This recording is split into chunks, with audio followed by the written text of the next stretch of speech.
Hello friends, मैं हूं सचिन नागदेवे और आज हम डिस्कस करेंगे एमी ऑर्गेनिक के बारे में। यहाँ पे मुझे काफ़ी चीज़ें पॉजिटिव दिख रही है जो एक अच्छी कंपनी होने का संकेत देते हैं। इसके फंडामेंटल्स काफ़ी अच्छे हैं और बिजनेस भी लॉन्ग टर्म चलने वाला है। देखिए, कितना भी बियर मार्केट हो, कहीं ना कहीं किसी ना किसी सेक्टर में बुल मार्केट चलते रहता है। ये जो बोलते हैं ये बिल्कुल सही बोलते हैं। 80-90% कंपनियाँ अगर गिर रही होगी तो भी कहीं ना कहीं कुछ स्टॉक्स ऐसे होते हैं जो टॉप बना रहे होते हैं। ये सब अर्निंग का खेल है और इसका एग्जांपल एमी ऑर्गेनिक बोल सकते हैं। इसके बारे में मैंने डिटेल फंडामेंटल एनालिसिस वाला एक वीडियो बना के रखा है, अगर आप चाहे तो इसको चेकआउट कर सकते हैं। सबसे पहले ये समझ लेते हैं कि एमी ऑर्गेनिक ने अपने अर्निंग्स को पब्लिश किया और इसके स्टॉक में तहलका मच गया और 20% अपर सर्किट के साथ एमी ऑर्गेनिक का स्टॉक लॉक हो गया था, क्योंकि इसने लोगों को खरीदारी का मौका भी नहीं दिया था और मार्केट बंद होते होते अपर सर्किट लग गया था, क्योंकि मार्केट को इसकी जो अर्निंग है वो काफ़ी पसंद आई है।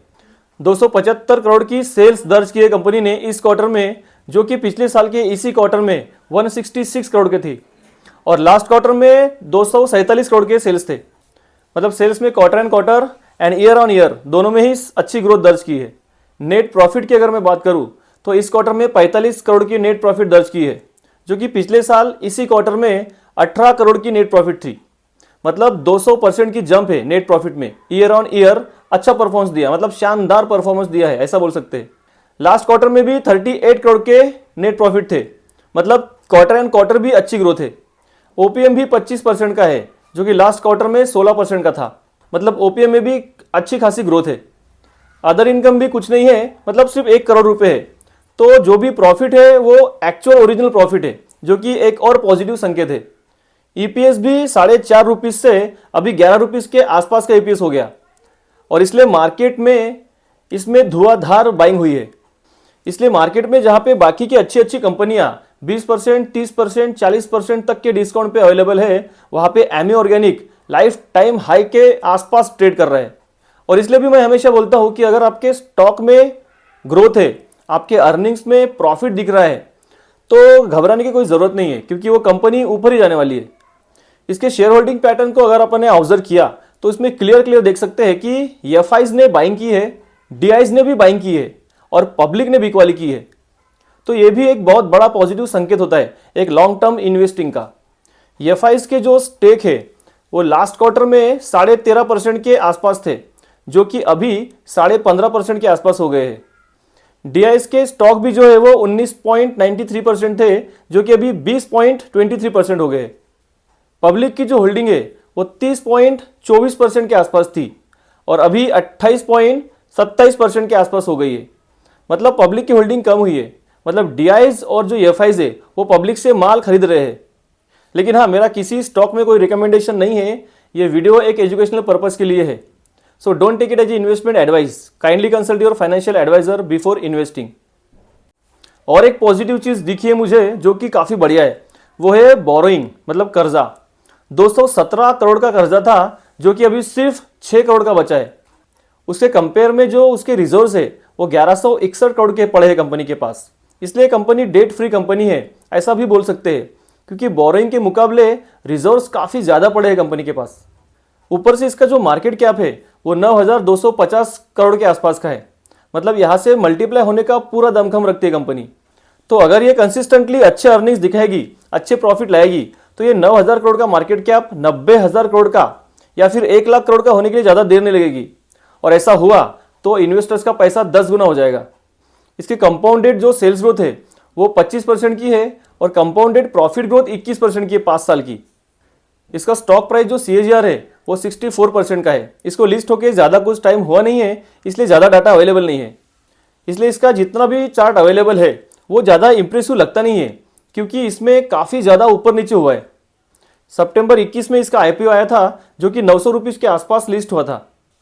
फिर एक महीने में ही 900 से 1400 रुपीज़ तक गया था, लेकिन बाद में ग्लोबल सिचुएशन, वॉर का प्रॉब्लम, एक्सपोर्ट का प्रॉब्लम, इसकी वजह से अच्छा परफॉर्म नहीं कर पाया था और 40-45% टूट गया था। ऐसे में इसके प्रॉफिट भी नहीं बढ़ रहे थे, रेवेन्यूज नहीं बढ़ रहे थे, इसलिए ये ऊपर नहीं आ रहा था। लेकिन जैसे ही इसके अर्निंग्स आना शुरू हुए तब से ये बिल्कुल रॉकेट बना हुआ है। छोटी मोटी डिप दिखाता है और फिर ऊपर भागता है। लास्ट क्वार्टर में भी ऐसा ही हुआ था। उसके रिजल्ट मार्केट को काफ़ी पसंद आए थे, तो किसी को मौका भी नहीं दिया था, फिर ऊपर चला गया था। और इस क्वार्टर में तो अपर सर्किट ही लग गया, क्योंकि इसके बिजनेस अच्छे हैं, इसका फंडामेंटल अच्छा है, तो इस पर ट्रस्ट आना पॉसिबल है। तो जिसको भी इस पर ट्रस्ट था, जिन्होंने होल्ड किया होगा, तब होल्ड किया होगा, वो तो अभी अच्छे खासे प्रॉफिट पे बैठे होंगे। इसके फंडामेंटल की बात करूं शॉर्ट में, तो एमी ऑर्गेनिक एक leading R&D driven manufacturing company है, जो कि स्पेशलिटी केमिकल बनाती है और API को मैन्युफैक्चर करती है।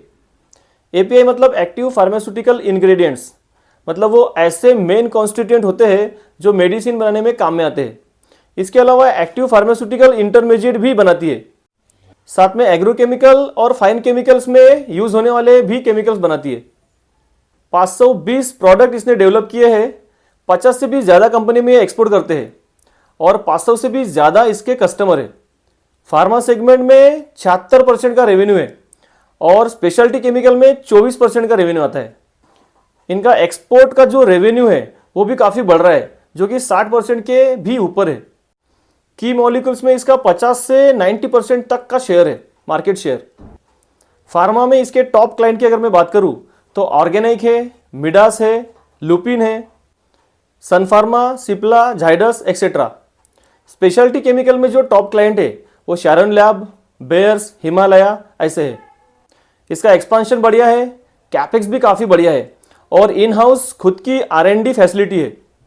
इसके रिटर्न्स की मैं बात करूं तो एक दिन में तो 20% का रिटर्न है और 6 महीने में 66% का रिटर्न है। एक साल में 97% का रिटर्न दिया है कंपनी ने, मतलब एक साल में पैसा डबल किया है आसपास। तो क्या अभी एमी ऑर्गेनिक को लेना चाहिए, क्या इसमें बाइंग करनी चाहिए? तो देखिए, अभी अभी इसने अपने अर्निंग पेश किए हैं जो कि मार्केट को काफ़ी अच्छे से पसंद आए हैं, तो सब लोग अभी लेने के लिए लाइन में लगे हुए हैं। तो अभी इसमें ग्रिड है। अगर मोमेंटम चेसर हो तो सोच सकते हैं, लेकिन वो स्ट्रिक्टली स्टॉप लॉस के साथ काम करते हैं। 1835 के आसपास इसने सपोर्ट लिया था, लेकिन अभी तो वहां तक आना पॉसिबल लगता नहीं है। और लॉन्ग टर्म वाले तो लाइफ टाइम हाई के आसपास लेते नहीं है, डिस्काउंट पे ही लेते हैं। तो जब ये 1835 के आसपास था तब इसमें 20% के आसपास का डिस्काउंट था। तब जिसको इस पर ट्रस्ट था, कन्विक्शन था, उन्होंने तो लिया होगा। लेकिन जो 5 साल 10 साल का व्यू रखते हैं, वो जब जब थोड़ी डीप मिले तब खरीदने के बारे में सोच सकते हैं। वैसे शेयर मार्केट है, कोई भी कंपनी सिर्फ ऊपर ऊपर ही नहीं जाती, उसको नीचे भी आना पड़ता है, प्रॉफिट बुकिंग भी होती है। और कोई भी कंपनी सिर्फ नीचे नीचे नहीं जाती, अगर फंडामेंटल अच्छे है तो उसको ऊपर भी आना पड़ता है। वैसे मेरा कोई रिकमेंडेशन नहीं है, मेरे बोलने से कोई डिसीजन ना ले, खुद की पढ़ाई कीजिए, एनालिसिस कीजिए और फिर डिसीजन लीजिए। क्योंकि मैं सेबी रजिस्टर्ड नहीं हूँ, ये वीडियो एक एजुकेशनल पर्पस के लिए बनाया गया है। So don't take it as investment advice. Kindly consult your financial adviser before investing. और अगर आपको इस वीडियो से कुछ नॉलेज मिला, कुछ इन्फॉर्मेशन मिली और आप चैनल पे नए हैं तो इसको सब्सक्राइब जरूर कीजिएगा। और वीडियो पसंद आया तो लाइक कीजिए, शेयर कीजिए और सब्सक्राइब भी कीजिए। तो मिलते हैं किसी नए वीडियो में, तब तक के लिए बाय बाय।